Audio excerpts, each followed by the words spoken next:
सौगात न्यूज में आपका स्वागत है। पेश हैं आज की खबरें। देश भर के सभी ईएसआईसी अस्पतालों में पीएम जन औषधि केंद्र खोलने का फैसला किया गया है, जिससे मरीजों और उनके परिजनों के पैसे बचेंगे। ईएसआईसी के 10 मेडिकल कॉलेज और 55 अस्पतालों में यह सुविधा जल्द शुरू होगी, जिससे दवाओं की उपलब्धता आसान हो जाएगी। चिकित्सा आयुक्त की ओर से अस्पतालों को इस संबंध में निर्देश जारी कर दिए गए हैं। हालांकि श्रमिक नेता बेचू गिरी ने चिंता जताई है कि कुछ गंभीर बीमारियों की दवाएं जन औषधि केंद्र में उपलब्ध नहीं हैं। ऐसे में अस्पतालों को निजी दवा स्टोर से भी दवाएं खरीदने की अनुमति होनी चाहिए। 1965 की लड़ाई के नायक retired air marshal Denzil Joseph Keelor का 90 साल की उम्र में निधन हो गया। उनका जन्म 1933 में लखनऊ, उत्तर प्रदेश में हुआ था। कीलर ने 1965 की लड़ाई में पाकिस्तान को धूल चटाई थी और उन्हें वीर चक्र से सम्मानित किया गया था। वह लंबे समय से गुरुग्राम के पालम बिहार में रह रहे थे। उनका अंतिम संस्कार शुक्रवार को दिल्ली कैंट में सैनिक सम्मान के साथ किया जाएगा। डेंजल कीलर ने 1954 में एयरफोर्स ज्वाइन की थी और 1965 में पाकिस्तानी फाइटर जेट सेबर को मार गिराया था, जिससे पाकिस्तान को भारी नुकसान हुआ। चरखी दादरी के बाढ़ड़ा कस्बे में गोमांस विवाद के चलते एक युवक की हत्या कर दी गई, जबकि एक अन्य घायल हो गया। घटना के बाद पुलिस ने झुग्गी झोपड़ियों में रहने वाले परिवारों की सुरक्षा कड़ी कर दी है। डीएसपी और थाना प्रभारी की अगुवाई में पुलिस और सीआईए टीमें लगातार निगरानी कर रही हैं। सतनाली रोड पर स्थित झुग्गियों में पश्चिम बंगाल और असम के परिवार लंबे समय से रह रहे हैं। कानून व्यवस्था बनाए रखने के लिए पुलिस ने अतिरिक्त बल तैनात किया है।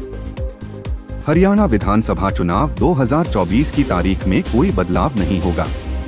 मतदान 1 अक्टूबर को ही होगा। चुनाव आयोग ने इस पर मुहर लगा दी है। पहले बीजेपी और इनेलो ने लॉन्ग वीकेंड के चलते तारीख बदलने की मांग की थी, लेकिन चुनाव आयोग ने इसे खारिज कर दिया।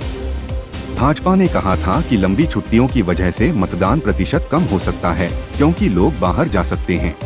बावजूद इसके आयोग ने तिथि को यथावत रखने का फैसला किया। पीजीआई रोहतक फार्मासिस्ट कॉलेज के प्रिंसिपल राकेश गोयल के सुसाइड की आशंका है। उनकी स्कूटी और चप्पल नहर के पास मिली हैं और कंप्यूटर में एक नोट भी मिला है।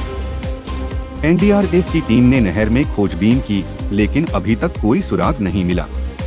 नोट में 3 लोगों, जिनमें रजिस्ट्रार HK अग्रवाल भी शामिल हैं, पर प्रताड़ना के आरोप लगाए गए हैं। बताया जा रहा है कि प्रताड़ना से तंग आकर प्रिंसिपल ने यह कदम उठाया। एक दिन पहले भी पीजीआई में उनके साथ हंगामा हुआ था। हरियाणा के पंचकूला के सेक्टर 8 में अंबाला डाक मंडल द्वारा जिला स्तरीय डाक टिकट प्रदर्शनी 5/2024 इंच का आयोजन किया गया। भारतीय संस्कृति पर आधारित इस प्रदर्शनी का उद्घाटन मुख्य post master general Sanjay Singh ने किया। इसमें 6ठी से 10वीं कक्षा के विद्यार्थियों ने विभिन्न प्रतियोगिताओं जैसे स्टैम्प डिजाइन और फिलेटली क्विज में हिस्सा लिया। वर्कशॉप में नई डाक टिकटों को इकट्ठा करने पर जोर दिया गया। हरियाणा के हिसार में एक महिला से 35 लाख रुपए की ठगी के मामले में पुलिस ने आरोपी राहुल गुप्ता को गिरफ्तार किया है। आरोपी ने महिला को ग्रोसरी होलसेल बिजनेस में निवेश कर मुनाफा कमाने का झांसा देकर रुपए ऐंठे थे। इससे पहले निखिल गुप्ता नाम के एक अन्य आरोपी को भी पुलिस ने गिरफ्तार किया था।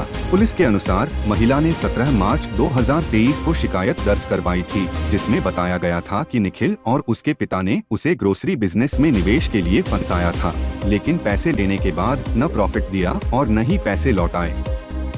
चरखी दादरी के गांव रामलवास में अवैध खनन और जल दोहन को लेकर प्रशासन ने गंभीरता दिखाई है। ग्रामीणों ने 25 अगस्त को पंचायत बुलाकर चुनाव बहिष्कार की धमकी दी थी। इसके बाद एसडीएम नवीन कुमार की अध्यक्षता में एक समीक्षा बैठक आयोजित की गई। ग्रामीणों ने शिकायत की कि खनन से भूजल स्तर गिर रहा है और पानी खराब हो गया है। एसडीएम ने खनन विभाग के अधिकारियों को मामले की जांच के आदेश दिए और समस्याओं के समाधान का आश्वासन दिया। इस बैठक में खनन अधिकारी राजेश कुमार, जिला निरीक्षक कोमल कुमार और स्थानीय ग्रामीण शामिल थे। हरियाणा में ट्रैफिक पुलिस ने केंद्रीय राज्य मंत्री कृष्णपाल गुर्जर और कैबिनेट मंत्री मूलचंद शर्मा की बाइकों का चालान काटा, जबकि इन नेताओं ने हेलमेट नहीं पहना था। चालान की तारीख और स्थान गलत पाए गए हैं, क्योंकि चालान के मुताबिक ये घटनाएं 25 अगस्त की हैं, जबकि उस दिन कोई बाइक रैली फरीदाबाद में नहीं थी। असल में 25 अगस्त को पूर्व डिप्टी सीएम दुष्यंत चौटाला की बाइक रैली के दौरान हेलमेट नहीं पहनने पर चालान काटा गया। ट्रैफिक पुलिस ने गलती स्वीकार की है और सुधार की बात की है। हरियाणा चुनाव के बीच एड ने पूर्व मुख्यमंत्री भूपेंद्र सिंह हुड्डा पर बड़ी कार्रवाई की है। मनी लॉन्ड्रिंग केस में 834 करोड़ रुपए की संपत्ति कुर्क की गई है, जिसमें हुड्डा भी आरोपी हैं। आरोप है कि हुड्डा ने सस्ते दामों पर जमीन हथियाने के लिए नगर नियोजन विभाग के तत्कालीन डायरेक्टर त्रिलोक चंद गुप्ता के साथ साजिश की।